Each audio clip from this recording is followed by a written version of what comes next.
आज मालेगाव तालुका महाविकास आघाडीच्या माध्यमातून आंदोलन करण्यात आलं व तहसीलदारांना निवेदन देण्यात आलं। या राज्यामध्ये म्हणा किंवा देशामध्ये म्हणा कोणीच आज खुश नाही आहे, सर्वच नाराज आहेत। ते शेतकरी असतील, शेतमजूर असेल, युवक असेल, विद्यार्थी असेल किंवा कष्टकरी असेल, उद्योजक असेल, सर्वच आज नाराज आहे। कारण की आपण जर पाहिलं तर मोठे मोठे स्वप्न देऊन हे सरकार सत्तेवरती आले होतं। त्यांनी सांगितलं होतं की आम्ही शेतकऱ्यांचं उत्पन्न दुप्पट करू, 2022 सालापर्यंत शेतकऱ्यांचं उत्पन्न दुप्पट होईल, हे आश्वासन त्यांनी आपल्याला दिलेले होते। परंतु ते आश्वासन त्यांनी न पाळता शेतकरी कंगाल कसा होईल हे या सरकारचं धोरण आहे। त्यामुळे आम्ही महाविकास आघाडीच्या वतीने त्यांचा निषेध करतो। तसेच उद्या 26 तारखेला मंगळवारी चांदवडला महाविकास आघाडीच्या माध्यमातून सकाळी 9 साडेनऊ वाजता आंदोलन केलेलं आहे। तर मी सर्व शेतकरी असेल, शेतमजूर असेल, सर्वांना मी आवाहन करेल की उद्याच्या आंदोलनात मोठ्या संख्येने सहभागी होऊन आंदोलन कसं यशस्वी होईल यासाठी प्रयत्न करावे। धन्यवाद। शिवसेना उद्धव बाळासाहेब ठाकरे जिल्हा प्रमुख। या महाराष्ट्रामध्ये सध्या आसमानी आणि सुलतानी संकटने ऐदोस घातलेला आहे। खरं म्हणजे आसमानी संकट हे म्हणजे पाऊस पडणं, बेमोसमी पाऊस पडणं, गारांचा पाऊस पडणं, ढगफुटी होणं, हे काही आपल्या हातात नाहीये, ते निसर्गाच्या हातात आहे। परंतु सुलतानी संकट जे मग बी बियाण्याचे भाव वाढले, पेट्रोल डिझेलचे भाव वाढले, कांद्याला भाव कमी झाले आणि ही जी अवस्था या महाराष्ट्रामध्ये झालेली आहे अतिशय वाईट अवस्था झालेली आहे। एकीकडे कांद्याचे भाव 80 साली जे भाव होते तेच भाव आज बी आहेत आणि म्हणून त्या काळामध्ये जे माधवराव खंडेराव मोरेंनी इथल्या खासदाराला जेव्हा कानपडीत मारली होती या नाशिक जिल्ह्यातल्या आणि पूर्ण दिल्ली हारली होती, त्याप्रमाणे आता या खासदारांच्या कानपड्यात मारायची वेळ शेतकऱ्यावर आलेली आहे, हे ध्यानात ठेवा। अतिशय वाईट परिस्थिती आहे। लोक 1 लाख रुपये 1 एकरला जो खर्च होतं, 2 एकरला खर्च होतो, पहिले 20,000 टाकले तर 10,000 तरी यायचे, आज 20,000 टाकून 1 रुपया सुद्धा येत नाही आणि म्हणून इतकी वाईट अवस्था आहे। मागच्या वेळेला लोकांनी सोनं नाणं ठेवलं, आता घरात सोनं सुद्धा राहिलं नाही। शेतकऱ्याच्या जे मंगळसूत्र होते ते ठेवायची वेळ आलेली आहे आणि हे म्हणतो मंगळसूत्र छीनलेंगे। अरे तुम्हीच आमचं मंगळसूत्र छीनू राहिले, आमच्या माता भगिनींचं। अशी वाईट अवस्था झालेली आहे। या महाराष्ट्रामध्ये कोणीच सुखी नाही, शेतकरी नाही, शेतमजूर नाही, महिला नाही, काय नाही। 3 कायदा आणि सुव्यवस्थेचा प्रश्न तर संपूर्ण गंभीर झालेला आहे। 3 वर्षाच्या, 5 वर्षाच्या, 10 वर्षाच्या मुलींवर बलात्कार होतो आणि इतकी वाईट अवस्था झाली तरी म्हणतो महाराष्ट्रात सर्व आनंदात चाललेले। इथं कोणी खुश नाही, फक्त अंबानी आणि अदानी हे 2 लोक खुश आहे, संपूर्ण महाराष्ट्र नाराज आहे आणि म्हणून यांना सरकारवरून खाली खेचण्याची हीच वेळ आलेली आहे आणि संपूर्ण महाराष्ट्रात आता एक असंतोष निर्माण झालेला आहे। आणि या योगायोगाने काय असतं, या पहिले मच्छरला डिमांड होता, आता काँक्रोचला डिमांड आलेला आहे। हो, आणि म्हणून तरुण वर्ग एकदम म्हणजे भडकला आहे की आता करायचं काय। तुम्ही पहा काय काय धमक्या येतात, एक फॉलोअर किती झालेले त्यांचे आणि म्हणून आज पुन्हा एकदा या महाराष्ट्रात या देशात कलाटणी मिळून तरुणांच्या साह्याने, तरुणांच्या सहकार्याने पुढे आपल्याला इथं आपलं राज्य महाविकास आघाडीचं आणायचं। धन्यवाद। जय हिंद, जय महाराष्ट्र। मालेगाव महाविकास आघाडी मालेगाव, मी मालेगाव तालुका काँग्रेसचा अध्यक्ष शरद खेरनार। या ठिकाणी आपण जर पाहत असाल की आज या महाराष्ट्रामध्ये, संपूर्ण देशामध्ये जर तुम्ही शेतकऱ्यांची अवस्था पाहिली तर रोज अनेक शेतकरी आत्महत्या करत आहे। हे सरकार शेतकऱ्यांच्या प्रश्नाकडे बिलकुल प्रश्न देत नाही। शेतकऱ्यांचा कांदा हा जिव्हाळ्याचा प्रश्न असताना आज तुम्ही पाहिलं कांद्याला कवडी मोल भाव मिळत आहे। शेतकरी अतिशय चिंतातूर आहे, कुठल्याही प्रकारचं शेतकऱ्यांना मदत केली जात नाही। आपण पाहत असाल शेतकरी आज अतिशय म्हणजे प्रत्येक शेतकरी आज आपण पाहत असू की त्यांनी शेतीसाठी जेवढा खर्च केलेला आहे तो खर्च सुद्धा निम्मा निघत नाही, इतकी परिस्थिती आहे। सरकारने सांगितलं होतं की शेतकऱ्यांचं 1.5 पट उत्पन्न आम्ही 1.5 पटाने भाव देऊ, कुठल्याही प्रकारचं शेतकऱ्यांना 1.5 पटाचा भाव मिळत नाही। शेतकरी चिंतातूर झालेला आहे। शेतकऱ्यांचे मुलं आज उपासमारीची, शेतकऱ्यांना उपासमारीची वेळ आलेली। त्याचबरोबर पाहत असाल आपण तर आम्ही दुसरा प्रश्न डिझेल पेट्रोलच्या संदर्भात घेतलेला आहे। आपण जर पाहत असेल तर या देशामध्ये आज सुद्धा आज 3 रुपयांनी, 2 रुपये 80 पैशांनी आजही रेट वाढलेले। मागच्या हप्त्यात 3 रुपयांनी 90 पैसे करत असताना सर्वसामान्य माणसांवर, सर्वसामान्य जनतेवर फार मोठा भार टाकला जात आहे।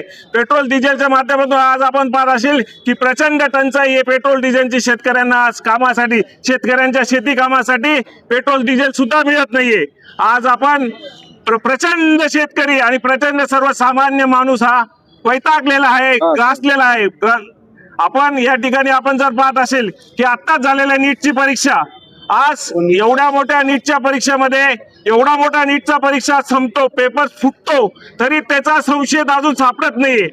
नेमका याचा सूत्रधार कोण आहे, त्या सूत्रधाराचा शोध झालाच पाहिजे.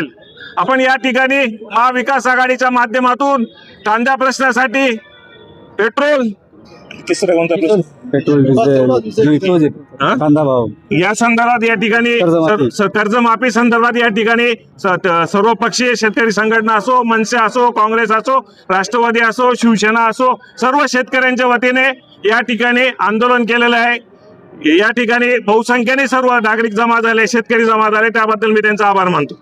मालेगाव तालुक्यातील तमाम शेतकऱ्यांच्या वतीने तसेच महाविकास आघाडीतील सर्व घटक पक्षांच्या वतीने तसेच तालुक्यातल्या शेतकरी, कामगार, कष्टकरी प्रश्नावर काम करणाऱ्या सर्व सामाजिक संघटनांच्या वतीने आज या ठिकाणी कांद्याला जो नाममात्र भाव मिळत आहे, त्यामुळे कांदा उत्पादक शेतकरी प्रचंड प्रमाणात अडचणीत आलेला आहे.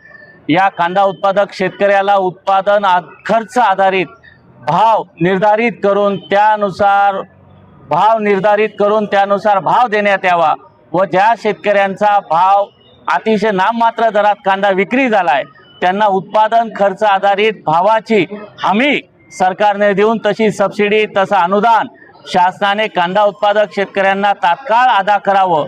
तसेच मालेगाव तालुका तसेच राज्यात देशात पेट्रोल आणि डिझेलचं संकट प्रचंड प्रमाणात निर्माण झालेलं आहे.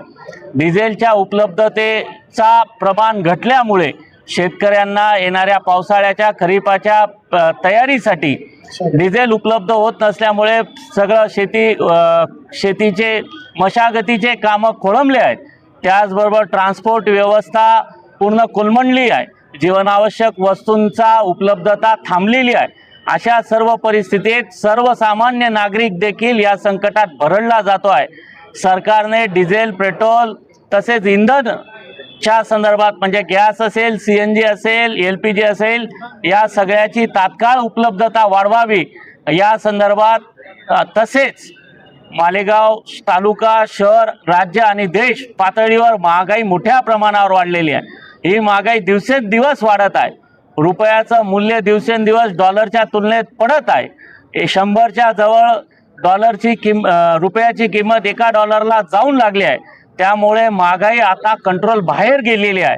देशात श्रीलंका, बांगलादेश सारखी अराजकता निर्माण होण्याची स्थिती निर्माण झालेली आहे.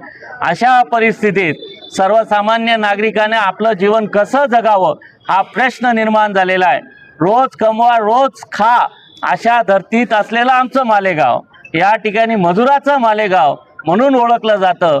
या ठिकाणी पॉवरलूम कामगार असतील, शेतमजूर असतील, यांची 90% लोकसंख्या मालेगाव शहरात आहे. या लोकांना आजच्या महागाईचा मार इतका प्रचंड प्रमाणात पडला आहे की त्यांचं जीवन जगणं मुश्किल झालं आहे. त्यामुळे सरकारने महागाईवर लॉंग टर्म उपाययोजना सलग 5-6 वर्ष महागाई कंट्रोलमध्ये राहील अशा पद्धतीने भाव स्थिर राहतील अशा पद्धतीची उपाययोजना करण्याची गरज आहे.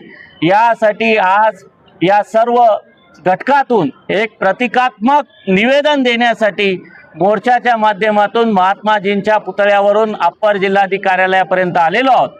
याची दखल सरकारने न घेतल्यास येणाऱ्या काळात मालेगाव तालुक्यातल्या सर्व सामाजिक संघटना, महाविकास आघाडीचे सर्व घटक पक्ष, त्याचबरोबर शेतकरी, कामगार आणि मोलमजूर करणारा सर्व वर्ग, त्याचबरोबर लोकशाही धडक मोर्चा आणि इतर सर्व संघटना या एकत्र येऊन मुंगसे बाजार समितीच्या आवारासमोर राष्ट्रीय महामार्गावर बेमुदत चक्काजाम आंदोलन छेडण्यात येईल. याची नोंद सरकारने घ्यावी असा इशारा सर्व संघटनांच्या वतीने मालेगावच्या अपर जिल्हाधिकारी महोदयांना निवेदन देत असताना आम्ही दिलेला आहे. याची दखल सरकारने घेऊन तात्काळ उपाययोजना केल्या जातील. कांद्याला अनुदान दिलं जाईल आणि बाजारभाव आधारित, उत्पादन खर्च आधारित बाजारभाव घोषित केला जाईल अशी अपेक्षा व्यक्त करतो आणि या ठिकाणचा